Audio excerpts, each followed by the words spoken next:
Welcome to Light and Shadow. I'm your host, Maya Washington. It's time to bring some inspirational sports stories out of the shadows and into the light.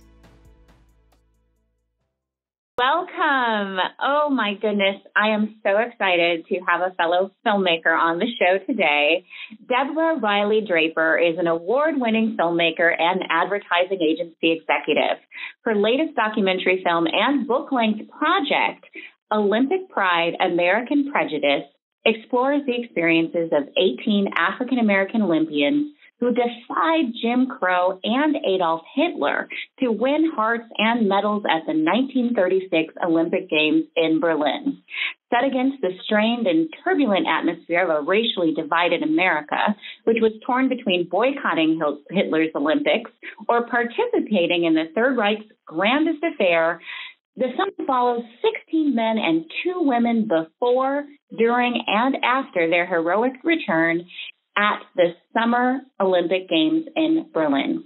They represented a country that considered them second-class citizens and competed in a country that rolled out the red carpet in spite of an undercurrent of Aryan superiority and anti-Semitism. They were world heroes, yet returned home to a short-lived glory. This story is complicated, as Deborah will share with us. It's a story of a triumph that's been unheralded. The story is a vital part of history and is as relevant today as it was 80 years ago. Welcome, Deborah. Thank you so much. It is an honor to be on your show, Maya. And as you can imagine, it's great to talk to a filmmaker, a storyteller, a creative about projects because there's an inherent connection and there's also this wonderful exchange of energy and the spirit of sharing, which is part of what we do as storytellers and filmmakers. The ideas that we have, we want to get them out and share them. Now, you have a mantra, and I love to start the show with mantras. Tell me your mantra. Good things come to those who hustle while they wait. That is a Thomas Edison quote that I love very much. The fact that Thomas Edison actually used the word hustle is wonderful. But the fact that while we're waiting, because sometimes becoming a filmmaker, making a film, coming up with the right idea, bringing the right story to the right people at the right time doesn't always come instantaneously. But that doesn't mean you stop, and that doesn't mean you sit there and you don't do anything. You have to keep moving. And the idea of hustle is forward progress. It's moving toward the goal. So every single day, you're doing one more thing or 2 more things that move you forward. And it may not be gigantic steps. It can just be inches. But we're all sports fans, so we know that inches can win the game. So it can just be inches forward. And that's why I love that quote so much. And I love the fact that it was from Thomas Edison. And obviously, he was a filmmaker. He made 1,200 films in his career through his studio. So being able to take this inventor and someone who's an incredible marketer and filmmaker and kind of live by this mantra that he spoke about and he embodied inspires me. And I definitely try my best to always remember that, good things do come when you put in the work, when you put in the time, and when you move the ball a few inches, you eventually get to the yards. Now, you've really embodied this mantra and this sort of philosophy. And one thing I really enjoyed is listening to your TEDx talk. And I think one of the big light bulbs for me, or something that really resonated for me as a fellow storyteller who's committed really to sort of bringing stories that we don't always hear out of the shadows into the light. And you said something really powerful in that TEDx talk: bring the right stories about the right people to the table. I'm going to say that again. Bring the right stories about the right people to the table. So how have you been doing that in your career? And with this book and film specifically, how did this project come together? Well, I do believe that there are heroes and stories and characters and places that are intentionally and unintentionally left out of the canon of art and actually left out of history. And I'm a huge history buff. And every time I find a story that touches my heart, it becomes a film that I want to make, or in this case, a film and a book. I learned while reading about Belada Snow, who was a trumpet player, an African-American woman from Chattanooga, Tennessee, who was interned in a Nazi concentration camp during the war. And I was, wow, I didn't know that such a thing had occurred, but it did. And in reading her story, she mentioned the fact that there were 18 African-Americans who competed at the 1936 Olympics. And I was taken completely aback. This was completely new news for me. Of course, I was aware of the amazing Jesse Owens and the story of his 4 gold medals. I had no idea that he had 17 other African-American teammates, 2 of whom were women, Tidie Pickett and Louise Stokes, and that they all took the boat over to Nazi Germany. They all participated in the opening ceremonies. They all lived in the Olympic Village. And many of them won more than one medal, like Congressman Ralph, who would become Congressman Ralph Metcalf, won a gold and a silver medal. And Archie Williams, who would become a Tuskegee Airman, won a gold in the 400. This was rather remarkable to me, and this was a story that I felt needed to be told, not just because of the Black athletes, but the context in which these Black athletes had to compete as second-class citizens, as people who did not have the opportunity to exercise all the rights and privileges of being an American citizen, yet they wore Team USA on their backs, and they represented their country with the highest amount of professionalism and athleticism and intellect. So that dichotomy of being an athlete, a Black athlete, and a patriot wasn't recognized for them. And so that sparked something in me. And I'm always looking for those stories that touch me personally. I love sports. I love history. And I have a real big heart for African-American stories that transcend the continent, that are global in nature, that touch many, many countries and many, many people. This story did that for me. And to be able to write and direct the documentary, then actually have a partnership with Blair Underwood and Simon & Schuster that would produce a 400-page book that took a lot of the 4 years of research that we couldn't put in a 90-minute film and put it across the pages of a Simon & Schuster book is rewarding, but it's also something that allows an audience to get an in-depth understanding of history, foreign policy, sports, and the impact of the Black athletic body in our history in the 30s. And as it relates to right now, because when we were writing the book and finishing it up, there was the big controversy around Colin Kaepernick. So again, the idea of the Black athletic body as protest in 1936 and currently, those two things are tied. So it's fascinated by the premise because the underscore of that is the scientific racism that's always been a part of the debate in sports. Now, for our audience, if you're already sort of as intrigued and interested in this project as I was when I first crossed paths with Deborah, the book again and film are the book is called Olympic Pride, American Prejudice: The Untold Story of 18 African Americans Who Defied Jim Crow and Adolf Hitler to Compete in the 1936 Berlin Olympics. And the film by the same name, Olympic Pride, American Prejudice. Both are available to purchase online. I've seen the book on Amazon. You could actually stream the film as well on Prime and a number of other platforms. So I really encourage our audience, especially during these times when maybe you have run out of things to read and watch. I think this would be a really great place to spend some time. So we're talking about these 18 Black athletes who participated in the games in Berlin, Germany. Can you give us a sense of what was at stake politically for American participation? Obviously, there was a lot at stake for the African Americans who were part of that, but what were some of the tensions that came into play in whether or not the United States would participate in the Olympic Games? Well, in the 30s, our country operated under more of an isolationist foreign policy practice. So we weren't really getting involved.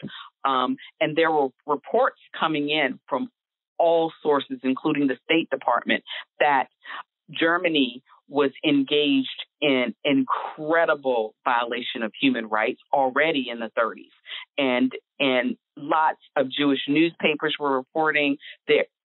So the country knew that there was something going on, and they knew that something heinous was beginning to happen. And obviously, in 1935, when the American Olympic Committee was deciding whether or not to participate or to accept the invitation from Adolf Hitler to come to Germany and participate in the Games, it literally split the athletic and the political community in half. It was a large debate.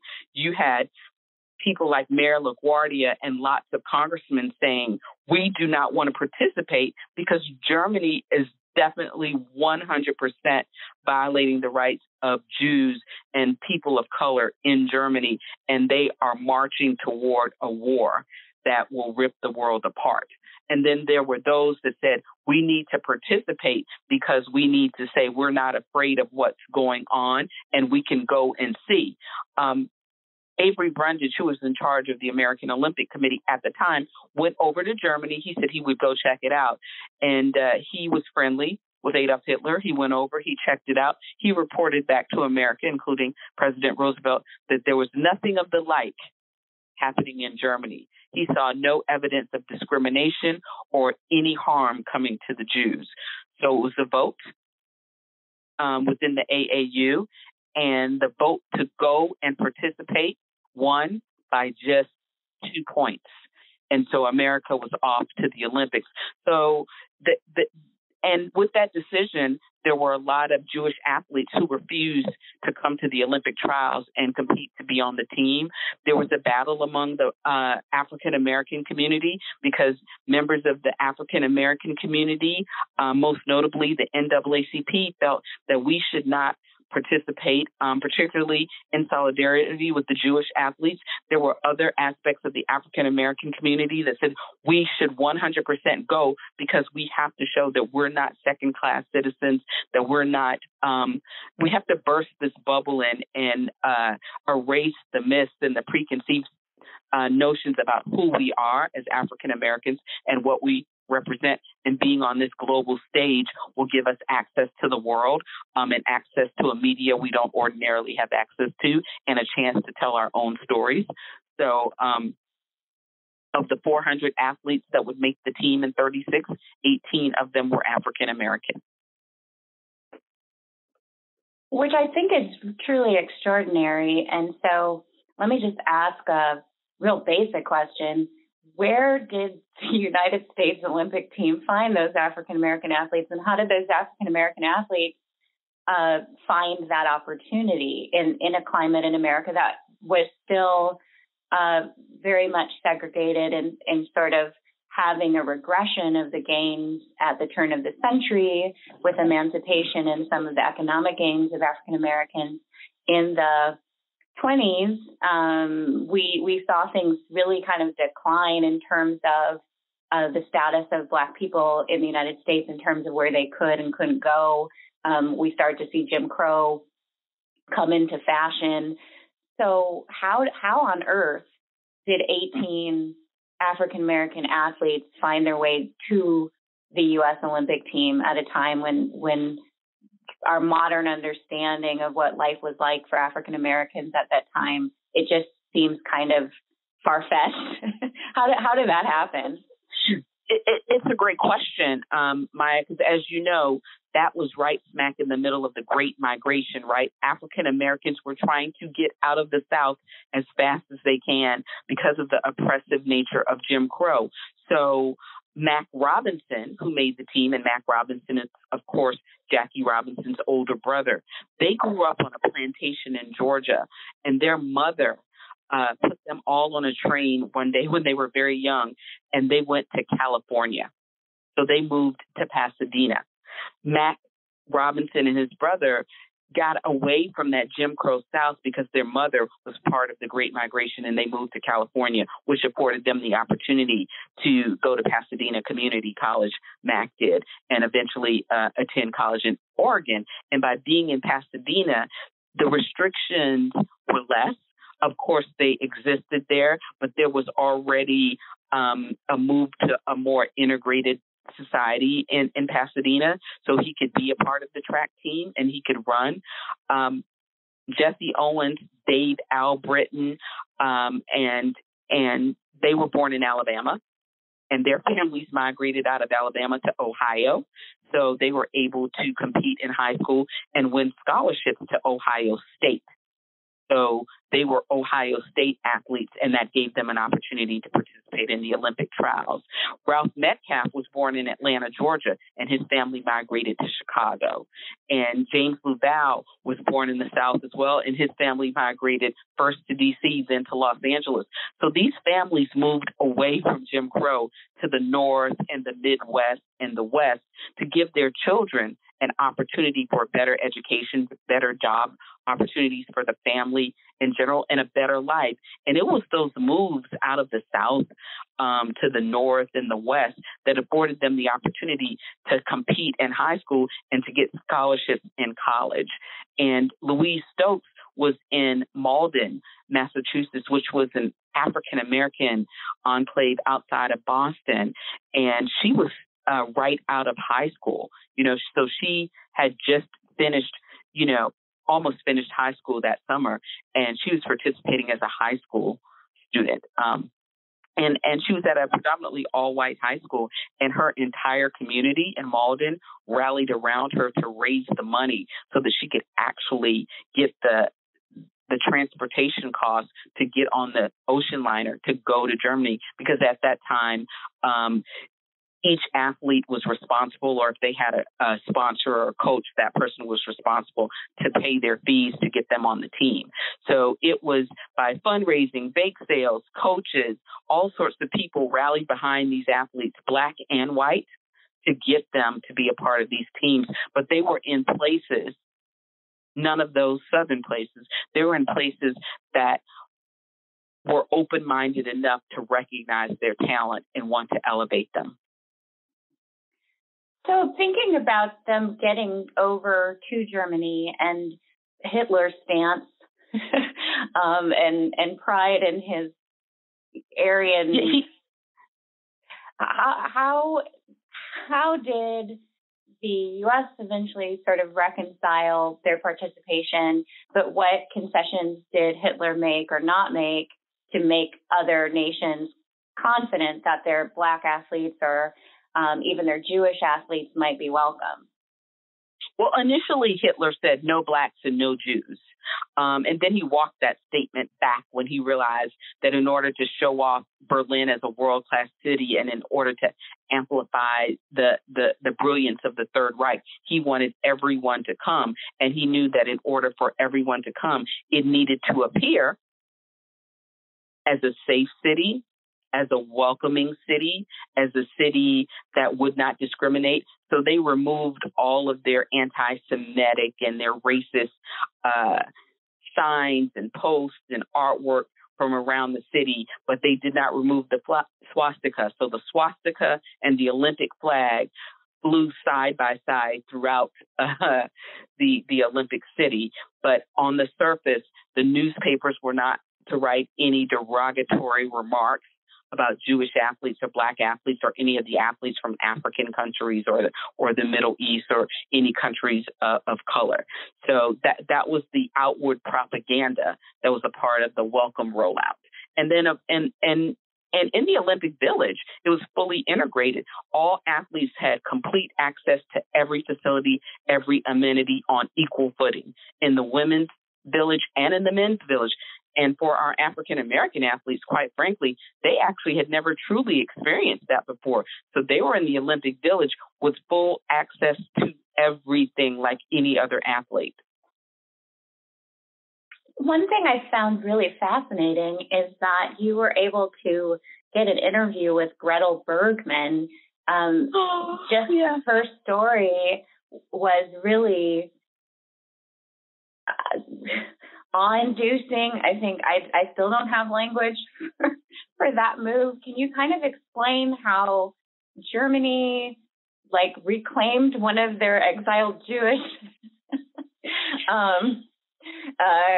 citizens and sort of took them back from the British? And can you talk about Gretel's story and how significant it must have been to sit down and to talk with her about her experience? It was one of the most remarkable interviews I've ever conducted in my entire life. Gretel Bergmann was born in Germany to a Jewish family, and her father was in business. He was an entrepreneur, and as the oppression and the violation and the discrimination around the Jewish community started to increase, Gretel was this young, amazing athlete. And she was high jumping and winning awards and competing, at the highest level. But the pressure on her father and the pressure on her community caused her father to say, let's protect our daughter. And he sent her to England. So she was going to compete in the Olympics for Great Britain. And as Hitler was trying to prove that he was not harming the Jewish community in any way, he wanted to make sure that there was at least one Jewish athlete on the German team. And so he immediately thought of Gretel Bergmann. Well, Gretel was in London and did not intend to return to Germany, but the pressure that was put on her family to get her back home was significant enough that Gretel returned to Germany to compete for the German team.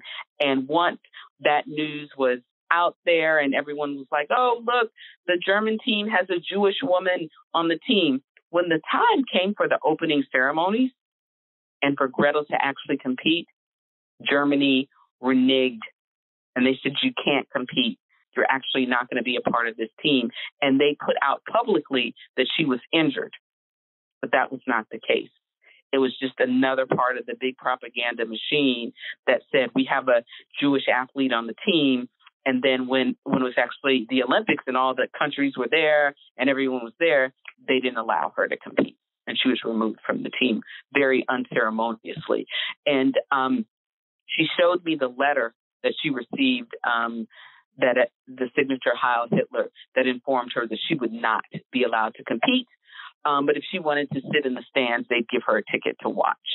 And she was heartbroken. And to think, eventually her parents would be killed in the Holocaust and she would escape to the United States where she would meet another German Jewish athlete in the streets of New York, and they would marry and they would be together for 75 years. So I was able to talk to a woman who lived beyond 100 years and started her life in Germany and watched it go from the Weimar Republic to the Third Reich, to escaping to the United States, and then watching the United States change as well in terms of its anti-Semitic views. So her life is extraordinary as a woman, as a mother, as a wife, as an athlete, both in Germany and in England. And it is rather extraordinary. Wow. I mean, I am still very much in awe of her life and that you had that blessing and fortune to sit down with her. It's really... I was in her home. It was incredible. I was in her home, so I got to look at her trophies. I got to look at her uniforms, and she introduced me. And this is the funniest thing. She was like, I want you to meet my son. He's my baby boy. And I was like, oh, my God, I'd love to meet him. So she introduces me to her son. He's like 80, her youngest. And he literally was 77 years old, her baby boy. Wow. And I was like, I just had to chuckle. It was so funny. She and her husband had been married so long, that her baby was 70 plus years old. I'm just so grateful that you were able to bring her story to light and we did it before she died. The film was made and shown at the National Portrait Gallery after we were able to get the families to the White House to be recognized for the first time in history, the families of the African American athletes. And Gretel died that next year. So she was 8. Yes. So I'm very, very proud of that. And I'm also proud of the fact that we were able to capture Congressman Metcalf's son, Ralph Jr., to speak on camera about his father and about his father's legacy, not only being a part of the 1932 Olympic team, but the 1936 Olympic team, then running for Congress for the state of Illinois, and then, of course, being a co-founder of the Congressional Black Caucus and Congressman Metcalf wrote the resolution for Black History Month to be passed in Congress to be February. So that's the legacy of this athlete. And he was able to talk to me about that. And he was in charge of his father's archive, the Ralph Metcalf collection. And so he passed away earlier this year.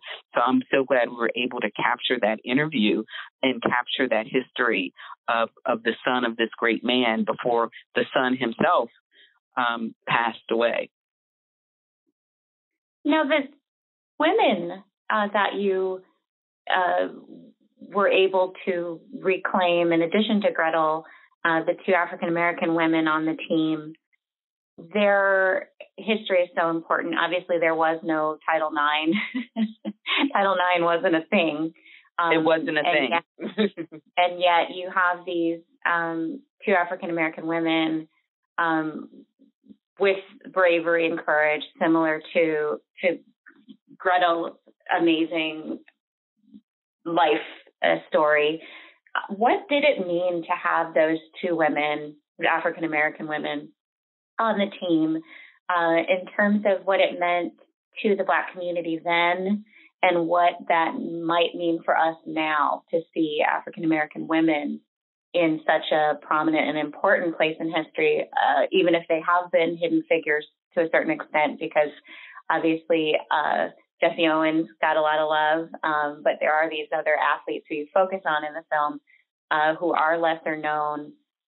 Can you tell us about those women? They're extraordinary. Heidi Pickett and Louise Stokes were young women. You know, Louise was a teenager, Heidi was 20, and they competed internationally for the United States of America in the 30s, at the peak of Jim Crow, at the peak of lynching, and lynching of Black women included, and at the rise of fascism and Aryan supremacy. Their faces were the only 2 African American female faces on a boat from New York to Germany.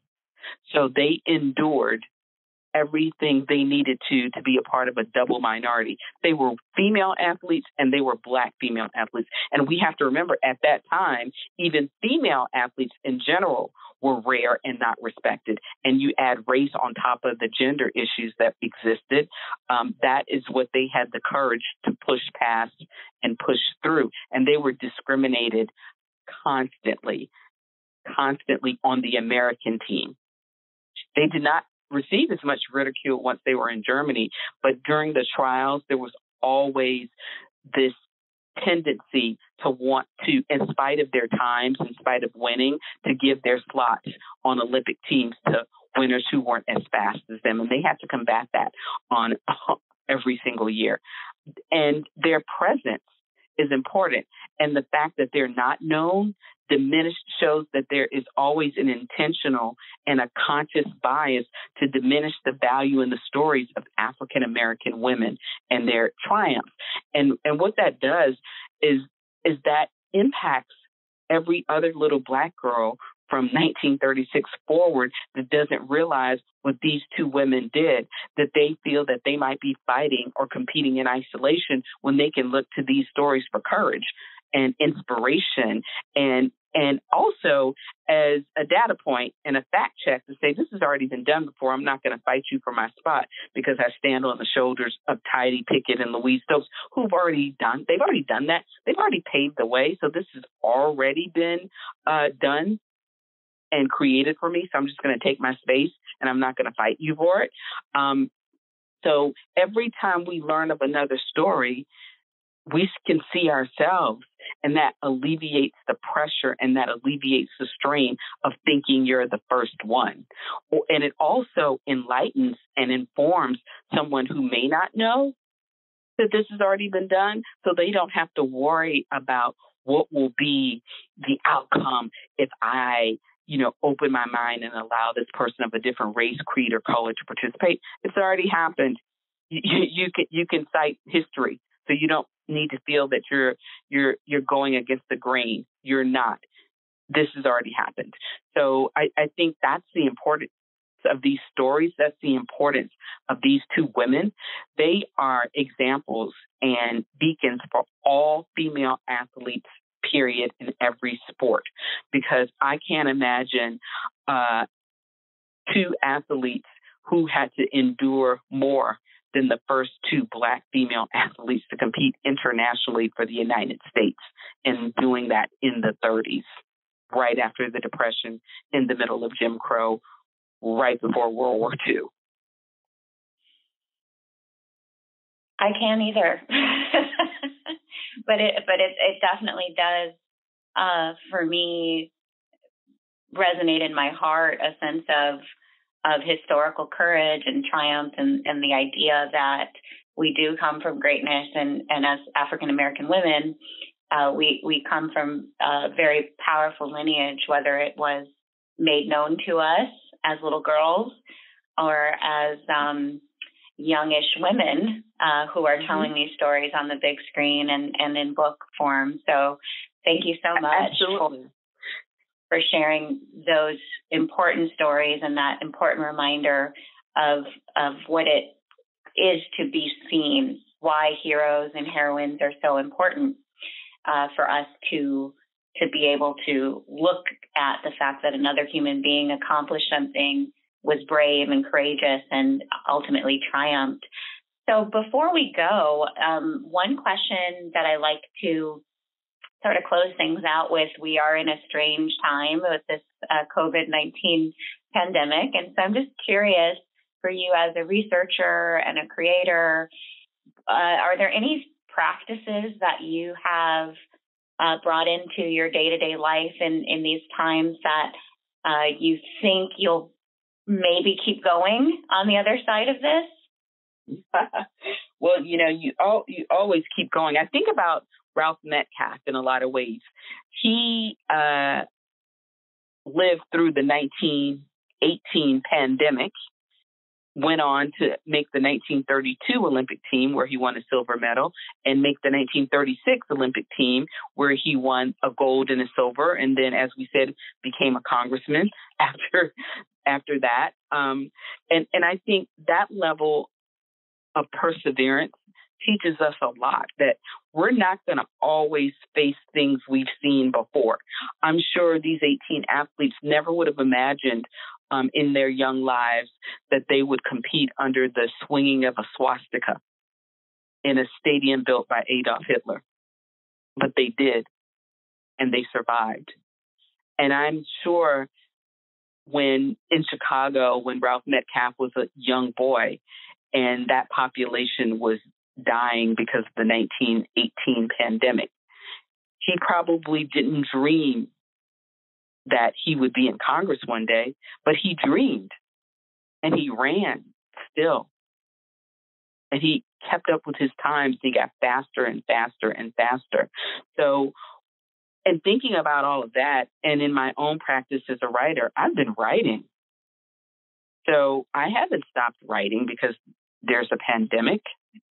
I've actually written more than I actually had in the months preceding the pandemic, because I've actually found a practice of being still.